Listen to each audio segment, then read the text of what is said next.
Le mot dimanche vient du latin dies dominicus. Dies signifie jour et dominicus, le Seigneur.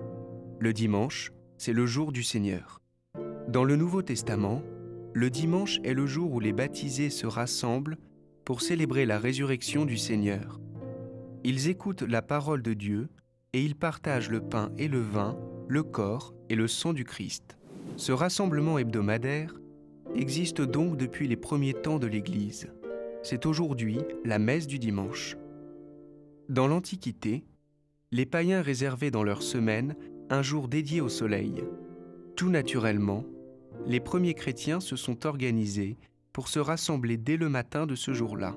Ils ont mis en place les vigiles, un temps de prière spécifique au lever du soleil pour célébrer le Christ, le vrai soleil de justice qui a été relevé de la mort.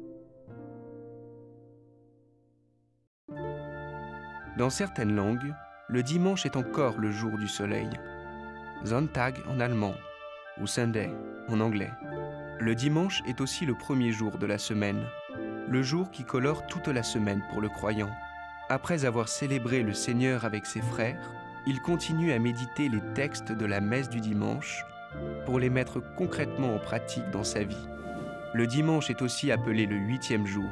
C'est un chiffre symbolique qui décrit le jour d'éternité d'amour que la résurrection a inauguré et dans lequel nous vivons aujourd'hui. Célébrer la résurrection du Christ est fondamental pour la vie du chrétien.